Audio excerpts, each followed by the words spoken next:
thought we weren't coming back? Hi, beloved lifers. Gekama, I am the one and only Sandile Pahoi, and episode 7 is finally here.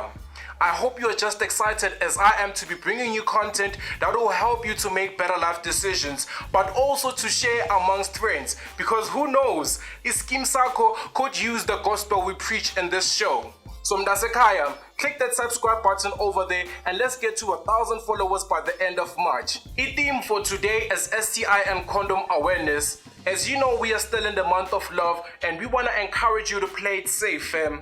Now, to expand on this topic, we have a doctor from the Desa Clinic, an author of a guide to sexual health and pleasure. Dr Tlaleng Mofokeng will be here with me in the couch. Now, you don't want to miss that interview, fam. On the other hand, if you have not been participating on the hashtag Love for Life challenge online, we are putela shem, because you stand a chance to be one of 10 winners every week. 1,000 rand in vouchers and hampers is up for grabs. And if you're starting towards a qualification within sports or arts, you stand a chance to win 10,000 rand. Yep, 10 Korela Baba. Stay tuned, because I've got the plug to that. We would like to thank the National Department of Health, together with the Department of Sport, Arts and Culture, for always being behind Love Life. The Purple Couch is going from episode to episode, reaching more young people, thanks to you, Khulumente. Danko.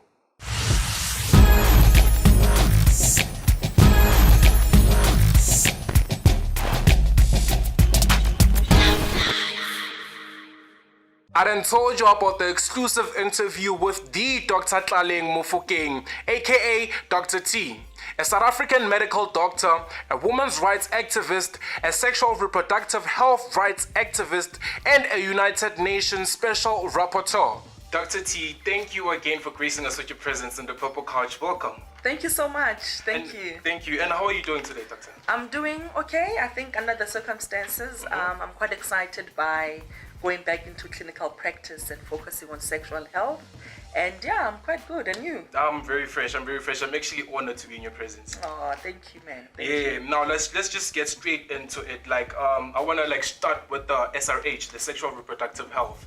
Now, our audience varies from the ages of 13 years to 25 years of age. Now, in what ways can we just simplify these 3 words, sexual reproductive health, for them to further grasp and understand them? So, sexual and reproductive health rights encompass very big themes and very different things, right? So let's talk about sexual health, for example. It's not merely just absence of disease, right? It's about wellness in both your psychological, social, and physical health, which will then include sexual health. When you're thinking about sexual rights, for example, those talk about your human rights that are inherently yours just for being human and being born, right? And it means that, of course, because I work with human rights and then the UN, my perspective is always about the obligations of the state and governments to make sure that they protect these human rights. And in this case, sexual rights, to be who you are, to love who you want to love, to have sex and have consensual sex with whoever you want, and also have pleasurable experiences. And that's why it's important to always draw from the WHO's definition, of sexual and reproductive health, because they also talk about the right to have meaningful, affirming sexual, pleasurable experiences. Very interesting.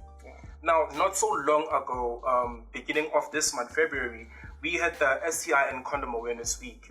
Now, what do you think, in which ways do you think can we normalize the awareness to be an everyday thing for young people?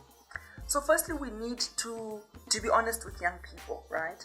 I was a young person. Now I'm an elder youth, but don't tell people, but I'm an elder youth. I got you. But in my younger days, I used to be so frustrated by the type of messaging that accompanies the use of condoms, right? As if it's all about disease prevention, which is important, but that's not all that it's about. And so now in the work that I do, I always talk to young people and be honest that in fact there are ways of enhancing sexual pleasure and using condoms, because many of them are no Dr. T, because pleasure is better. Whatever, yeah. So that's why we have to talk about lubricants, right? Because if you are using a lubricant while you are using a condom at the same time, you are able to enhance the ability to have sexual experiences that are enjoyable for people who are partaking in that experience. But also, it's important to know where to get them, and that embarrassment of going to the teller, when you want to pay for condoms. We need to normalize and take away the stigma. And the only way of doing that is such programs of yours, because you are speaking to the young people directly. But I think the job of government, the job of leaders, the job of people who are responsible for the money, right, that goes into these programs, is to let young people lead and not speak for young people or think on behalf of young people. Let them lead. And the needs of young people today are differently from the needs of when I was a teenager, for example. And so we have to allow health communication that goes with pop culture, that understands the context of young people's lives in that time. I can't be Dr. T and insisting to talk to you about condoms the way that they were spoken to me about. It won't work. Yeah. Now, you've touched on a very serious matter, time frame. Like, most parents are not open regarding SRH with their kids, but they expect their kids to have the discipline and the manners of not being sexually exposed. Like, what can you say to parents out there for them to bridge the gap with their kids and to be open with the talks of SRH with their kids? So important, because also caregivers, right? South Africa has a lot of young population whose parents did pass away because of HIV at the time when ARVs were not available in this country. So not only is it just parents, but it's also just caregivers generally in our communities, because we know many of us were raised by not just our mothers, but our grannies and extended families. And it's how do you have a society that understands and affirms and respects the natural progression and inquisitiveness of young people. One thing that I really tell parents not to do is to not reprimand their children for asking questions, because you are saying to them, in this household, in this space, you are not allowed to not know anything. You are not allowed to ask anything. And because you are asking me something, firstly, that maybe I'm fearful to talk about or I don't have information to talk about, you are now, right, showing me my deficiencies, and I don't like that. So your ego comes through. That's when parents start to say things like, if you get pregnant, you will go back where you came from. When you come back from the parties, late after the curfew, they tell you, go back where you came from. And I say to parents, if your household is not that safer space where your child can come back after a party late, where must they go? Because it's the same parents again who will tell you that right? If they go around loitering. It's the same parents again who don't support life orientation in schools. And I always say to parents, I don't expect you to know everything, because I don't expect parents to know maths and algebra. I don't expect them to know geography and be able to know every single subject. But allow the teachers and the people who have the content and the curriculum to do it on your behalf. And also, if you don't know something as a parent, use the internet, look it up, read for yourself first, so that when your child starts asking you questions, you're already clued up. If you don't know, be honest and say, I also don't know, but let's go find out together. Yeah. I hear you, and thank you for that insight. Now, Dr. T, in your long list of accolades, you're an author, you're a doctor, now you're even a vice chair of the Soul City. Like, which of these roles would you say have the best highlights in your career? So the most recent one is the United Nations Special Rapporteur on the Right to Health, and that appointment happened mid-2020, mid a pandemic, right? Trust me, to have such a, during the pandemic. But I really find that it's so important, because that role is an independent expert to the UN. You are supposed to be dealing with allegations of human rights abuse globally that are affected, by the right to health. And I think it's one of the biggest responsibilities in my career that I've had. Of course, my patients will always come first. But when we're thinking about human rights and the protection of human rights, that role is the one that stands out the most. But you are right.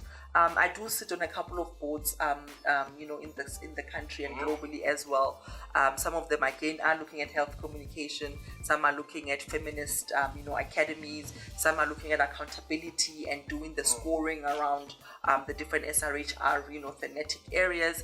And I do find that I'm enjoying that a lot, being someone who's available, and also who comes from Kwakwa, right? Not many people Batswana could make it the same way that I did. They didn't have the types of miracles that happened for me. And I think my journey and my commitment to human rights, and especially to sexual reproductive health and rights, is to make sure that other young women, black women who come from whatever rural area they come from, they can be the best that they can be, that there are no structures or no systems that are holding them back. And that's why I'm committed, to being a human rights defender. It's those people that I know could also be where I am and couldn't because of circumstances. Dr. T, I'm inspired already. You are doing the most there. Now, let's talk about social media, your presence. You are very, very, very active on Twitter. You even have your own hashtag called #Klofesa. How would you say has this helped you with the reach of the type of message you want to put out there for people? Okay, so let me tell you something you don't know. When are you wearing a t-shirt called Groundbreaker? Yes. When Love Life first came into South Africa in the early 90s and late 90s, I was in medical school in third year. Yeah. And for my final year in medical school, I had a family medicine project. And you can do anything in a rural town. And I decided to go to Matatiele to go look at the local clinic there and improve the way that the nurses and the doctors were servicing young people. They used to call them youth-friendly clinics. And I read somewhere, I'm like, oh, there's this new thing and talking to youth. So I wrote to Love Life and said, I'm Tlaleng and I'm finally a medical student. I need merchandise, I need all the manuals. And they sent me all of the stuff. And off I went to Mantatile to the clinic and I spent 2.5 weeks there. Of course, got the necessary permissions and I was a groundbreaker. Wow. And I've always, that's where it started. And my professor sat me down and said, you know what, I don't think you realize what you did with your project. And I just wanted to tell you that was an amazing project. And if you ever needed to do anything in your life and you were not sure, just keep doing that. And so, fast forward, I graduate and I started doing radio. And in fact, my first radio break came through Porapata, who was at Kaya FM. And that's how Dr. T, the sex doctor, came about.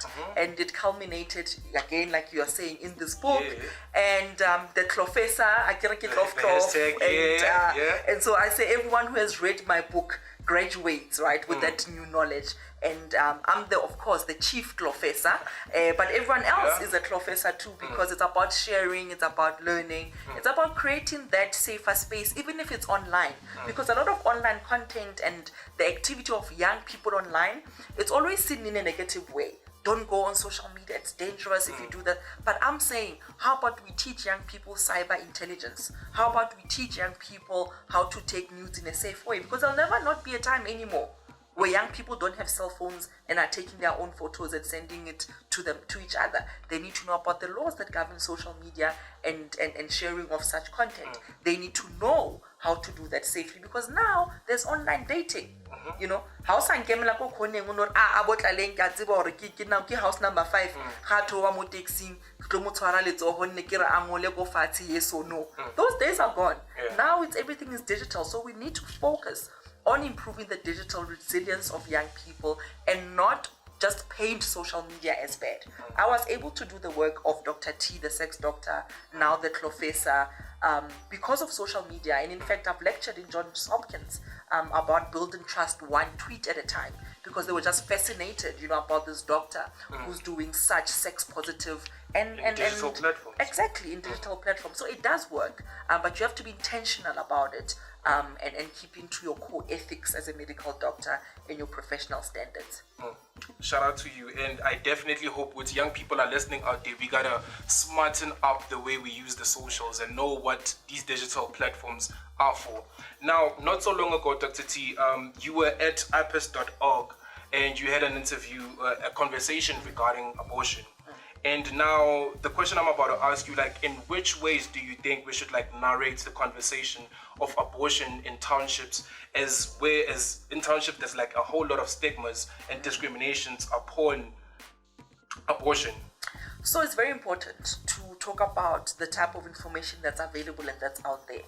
And if, for example, the health ministry leaves the communication to the bogus people who are selling pills on the streets who put those posters on the streets, of course it's going to create some form of stigma, right? So what we need is a rights-based approach to our health communication.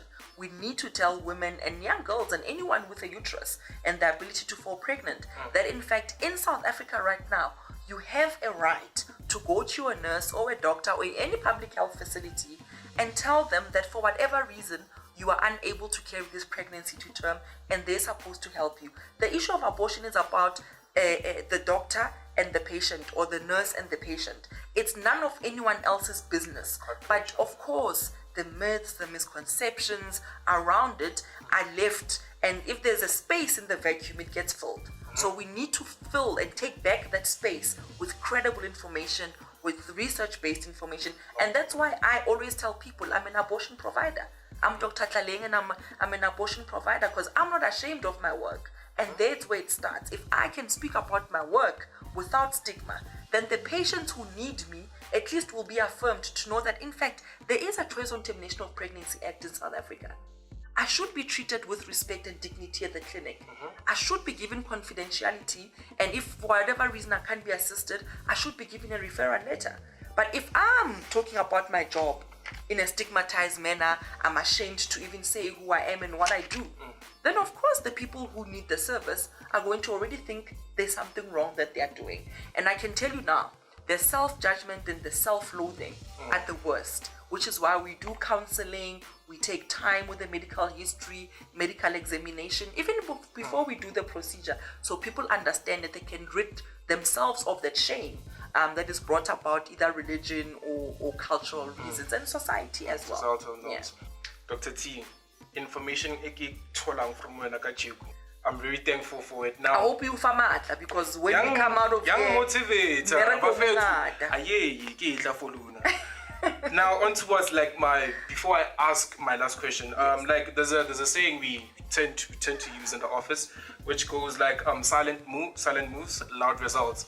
Like in a nutshell, what would you say Dr. T has planned for the year 2021? Let me just tell you, and it might sound silly, but it's about survival. Yeah. We need to survive this pandemic. Let's not forget that we are living in the biggest pandemic, global pandemic, and for some of us in our entire lifetimes. So groundbreakers at home, we need to survive. And we live in a capitalistic world that wants us to be productive. So here's what Dr. T is doing for 2021. Yeah. I'm not feeling guilty for taking time out. I'm not feeling guilty in 2021 to be silent and allow my spirit to guide me and allow my mental health the space for recover.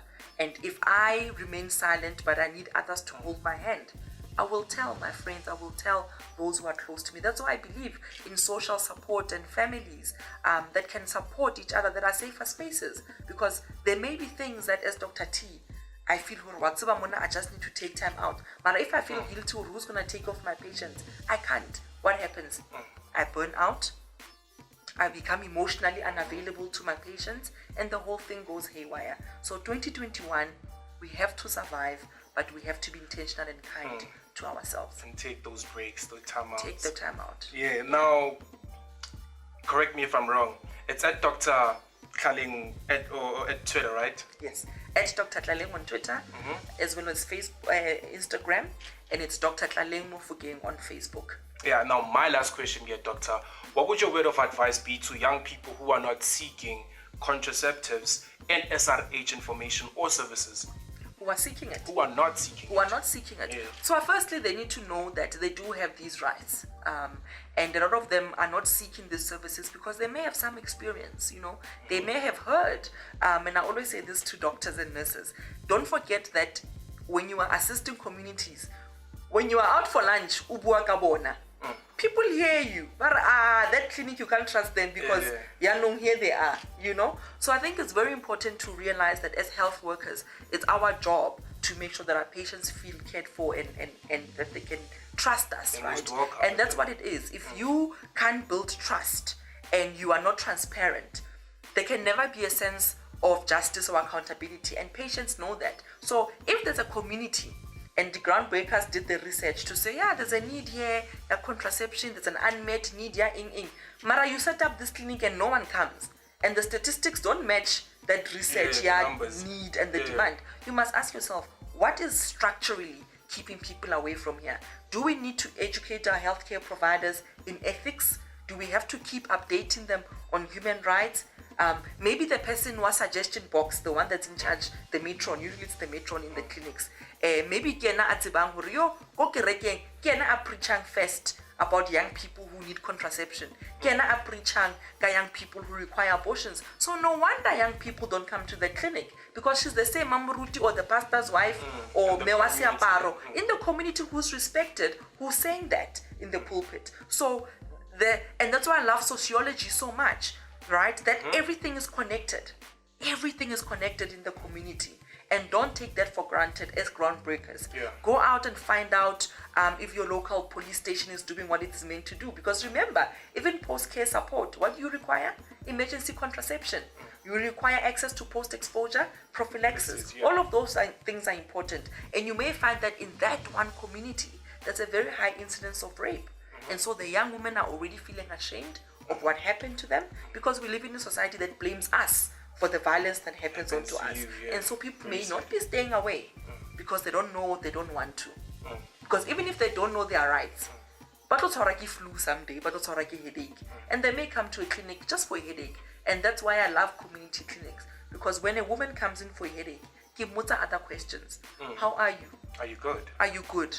Do you know the signs of violence? Right? Do you think you are in a relationship that's affirming and that you do it? You ask them. So what have you planned for your life? Oh, I'm studying, or I'm not studying, or ksabata bazari. You're like, oh, okay, so maybe your undergraduate will take 3 years. You know, there's a contraceptive like an implant that actually takes 3 years and it works quite well. Or an IUD, by the time ufeza ka IUD, 7 years has gone past, you see what I'm saying? Then you can think about having children. But if you are not having an interest in your patients' lives, how will we get to the other conversations? Doctor, thank you for gracing us in the Purple Couch with such powerful information. Bafethu, I hope nizwile la emakhaya, and make sure that y'all tune in and y'all utilize the services at the clinics.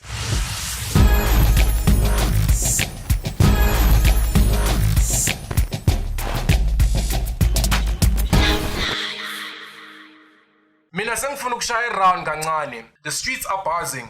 Konje, which STIs do you know? And what available treatment is there? Athi siyobezwa nabantu estradeni bafethu.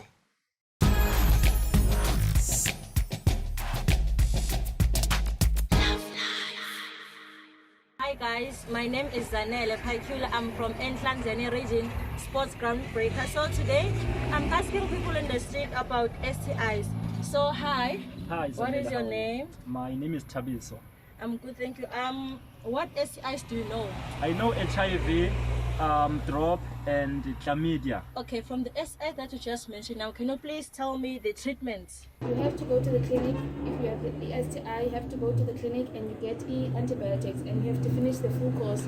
Clinic, as a clinic, the antibiotics, you have to finish them off and then go with STI. Yeah. For crabs, I think you can use antibodies. Okay.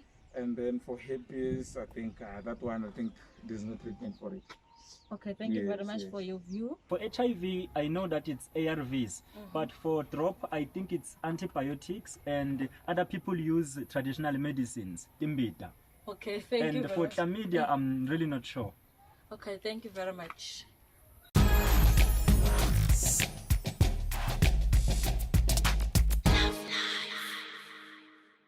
Sushiega emva. Send us your word on the street videos and use hashtag the Purple Couch.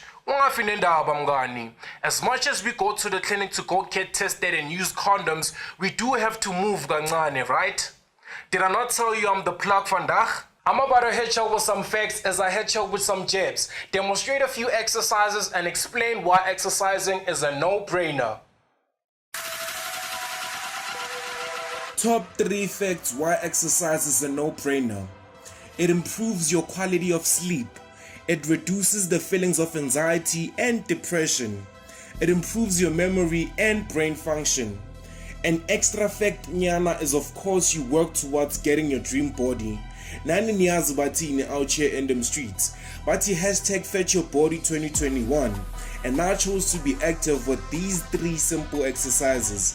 You can do your tricep dips from any sitting position, your lunges from any standing position, and of course if you want to target your cardio, you can do star jumps from any standing position.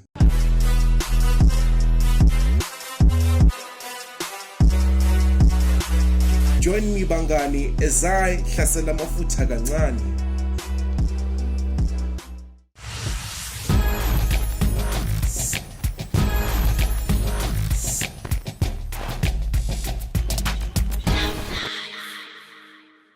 $1,000 is up for grabs and vouchers. Remember to use the hashtag when sending us your videos as hashtag #Laugh4Life Send us your videos participating in the quiz. Check out Ntsikelelo Nyawuza, who is an Orlando Pirates player. He is challenging you to send us through your deski, tennis, basketball, whatever moves you have. We have vouchers from Mr. Delivery, Take a Lot, Mr. Price Sport, Linda Hlongwane Sports Hamper, 1 gig of data for 6 months, and a grand prize of 10,000 rand towards your education in sports or arts. All these prizes, and all you have to do is choose to be active. Come on, you don't want to miss out on these opportunities. The National Department of Health, together with the Department of Sport, Arts and Culture, once again have been believing in the young people's voices. We can't thank them enough. To our guest, Dr Tlaleng Mofokeng, siyabonga for pulling through. Remember, Love Life is always here for you. Just send a please call me to 083 323 1023 or slide into our DMs. Follow us on all our social media platforms at Love Life NGO, hashtag The Purple Couch. Remember, we've got the content you've signed up for. Bafetu, let me also send my video of the hashtag #Love4Life challenge, because who would just give me $1 just fela kanjalo nje for just choosing to be active? When usalelani, join me and also get to say hashtag I choose to be active. For me, Usanza, danke please.